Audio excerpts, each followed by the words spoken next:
Dicen que la locura tiene una dirección exacta, que basta con cruzar el umbral para que la mente humana se rompa en pedazos.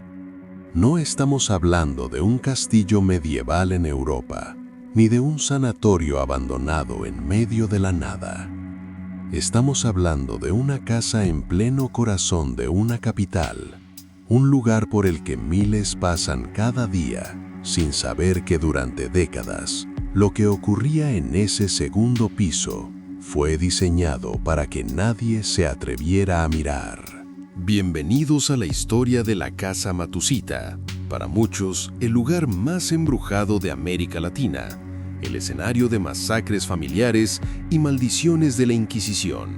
Pero hoy no vengo a contarte una historia de fantasmas. Hoy vamos a abrir el expediente que explica por qué, a veces, el verdadero terror no viene del más allá, sino de una oficina de inteligencia. Lo que vas a descubrir en los próximos minutos no es una leyenda urbana, es la anatomía de una mentira perfecta que mantuvo a una ciudad entera aterrorizada. Y la verdad es mucho más inquietante que cualquier espectro. Para entender el horror, primero hay que entender el lugar.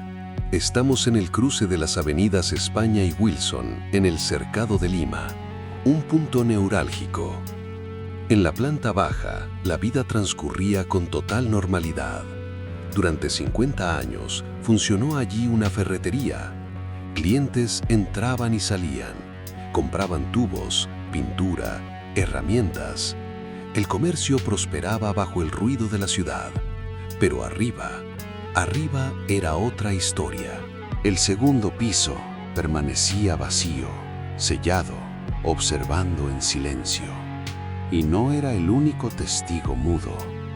Justo enfrente, cruzando la calle, se alzaba el imponente Panóptico, la antigua penitenciaría de Lima, un lugar donde miles de almas, incluidos presidentes como Augusto B. Leguía, sufrieron y murieron en agonía. Algunos dicen que el dolor es contagioso y que esa esquina de Lima estaba enferma mucho antes de que la Casa Matucita tuviera nombre. Pero la leyenda que marcó a fuego a la sociedad limeña no tiene que ver con la cárcel, sino con lo que supuestamente ocurrió dentro de esas paredes color ocre. La historia que se susurraba en los cafés y se imprimía en las páginas rojas. Se cuenta que, hace muchos años, una familia de origen japonés habitaba ese segundo piso. Un hogar respetable hasta el día en que el patriarca regresó a casa y encontró una escena que destrozó su cordura. La leyenda dice que cegado por la ira, o quizás poseído por la mala energía del lugar, tomó una katana. Nadie sobrevivió. Esposa, hijos, sirvientes, descuartizados en un ritual de sangre y honor perdido. El padre, al final, se quitó la vida. Las paredes quedaron impregnadas de una violencia tan pura que, según dicen, se repetía en bucle cada noche. Gritos, llantos, pasos arrastrando cadenas. Fue este relato el que cimentó la regla de oro de Lima. Nadie puede pasar una noche en el segundo piso de la Casa Matucita y salir cuerdo. Todos tenemos en nuestra ciudad ese lugar prohibido, esa casa por la que cruzamos de vereda al pasar, ese sitio que nos atrae y nos repele al mismo tiempo. Si ahora mismo estás pensando en un lugar así en tu ciudad, es porque eres de los nuestros. Suscríbete al canal. Aquí no solo contamos historias, desenterramos lo que otros quieren mantener oculto. Pero aquí es donde la historia deja de ser un cuento de abuelos y se convierte en un fenómeno mediático sin precedentes. Década de 1970. La televisión llega a las masas y un hombre, Humberto Vilches Vera, el presentador más famoso del momento, decide desafiar a la muerte en vivo. El reto, pasar 7 noches completamente solo en el segundo piso. Todo el país estaba pegado a la pantalla. La tensión era insoportable. Pero Vilches Vera no duró 7 noches. Ni siquiera duró una. Dicen que salió a las pocas horas, tambaleándose, echando espuma por la boca, balbuceando incoherencias. La leyenda cuenta que su mente se quebró, que tuvo que ser internado en un manicomio durante 1 año. Ese fue el punto de no retorno. La casa Matusita ya no era una leyenda, era una realidad televisada. Pero, ¿y si te dijera que ese ataque de locura fue el mejor guión jamás escrito? Años después, el propio conductor confesó la verdad en un libro que pocos leyeron. Todo fue un montaje para subir el rating. Pero el daño ya estaba hecho. La semilla del miedo había germinado demasiado profundo. Si el presentador mintió y si los dueños de la casa, la familia Andrade, siempre negaron los fantasmas, ¿por qué la leyenda se negaba a morir? Aquí es donde las piezas dejan de encajar en lo paranormal y empiezan a encajar en algo mucho más frío y calculado. Observen este mapa. Aquí está la casa Matusita. Y justo aquí, cruzando la calle, operó durante la Guerra Fría la Embajada de los Estados Unidos en Lima. Estamos en los años 60, 70 y 80. Tiempos de espionaje, de KGB, de terrorismo interno. La embajada era una fortaleza, pero tenía un punto débil. Un edificio de 2 pisos con ventanas grandes, perfecto para que un francotirador o un equipo de escucha con micrófonos láser espiara cada movimiento diplomático. Ese edificio era la Casa Matusita. ¿Cómo proteges un edificio vulnerable sin comprarlo? Creando un escudo de leyenda. Piénsenlo.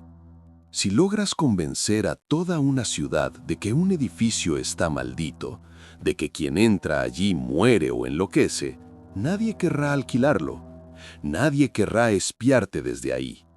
Los curiosos se alejan. Pero hay más.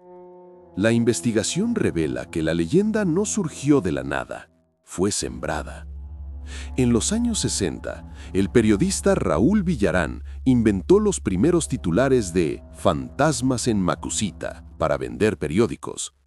Un acto simple que casualmente beneficiaba enormemente a la seguridad de la embajada vecina. Y el detalle más inquietante que nadie menciona, los ruidos de cadenas que aterrorizaban a los transeúntes de madrugada. El propio dueño confesó años después que no eran almas en pena, era el guardián de la casa, el señor Santos San Miguel, que se emborrachaba y arrastraba la cadena de la reja mientras caminaba con un farol, porque le habían cortado la luz. Un guardián borracho, una prensa sensacionalista y una agencia de inteligencia que necesitaba privacidad. La tormenta perfecta. Ahora te pregunto a ti, ¿qué te parece más aterrador?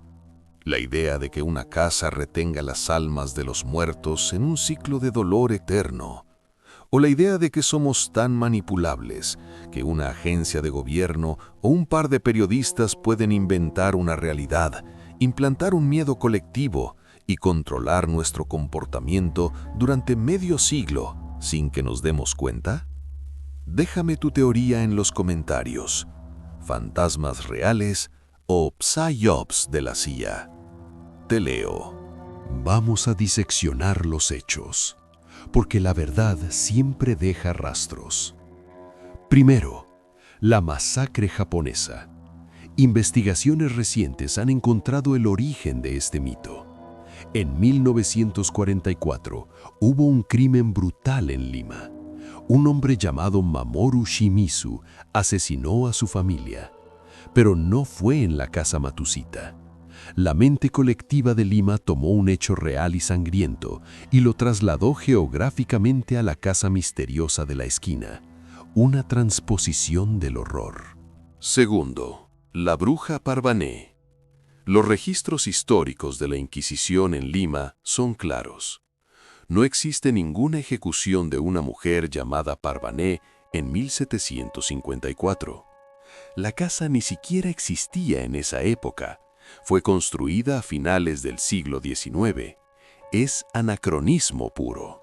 Y, sin embargo, aunque la razón nos dice que todo es mentira, la teoría de la conspiración de la CIA sigue siendo la más plausible, aunque carece de una pistola humeante. No hay documentos desclasificados que digan Operación Matusita. Pero en el mundo del espionaje, la ausencia de evidencia a menudo es la evidencia del éxito. El mito funcionó. La embajada estuvo segura. En 2016, el segundo piso de la casa Matusita fue declarado en ruinas. Las autoridades ordenaron su demolición. Las paredes que supuestamente oyeron los gritos de la masacre japonesa, las ventanas desde donde Vilches Vera escupió espuma, fueron derribadas. Hoy la casa ha sido reconstruida. Luce diferente, más moderna, menos amenazante. Pero las leyendas son tercas. No viven en los ladrillos, ni en la quincha, ni en el adobe. Viven en nosotros. Aunque hoy entres y solo encuentres oficinas o silencio, si te paras en esa esquina de noche y miras hacia arriba, sentirás un escalofrío. Porque la casa Matusita es un monumento a nuestro propio miedo. Un recordatorio de que si una mentira se repite las suficientes veces, se convierte en nuestra única verdad. La historia de la casa Matusita es solo una pieza en el rompecabezas de los misterios latinoamericanos. Hay cientos de lugares donde la historia oficial no encaja con lo que la gente cuenta. Y en este canal vamos a visitarlos todos. Si esta historia te ha dejado pensando, no olvides suscribirte y activar la campana. Cada semana traemos un nuevo misterio documentado a este canal. Soy Archivo Oculto, y recuerda, la realidad es más extraña que la ficción. Hasta la próxima.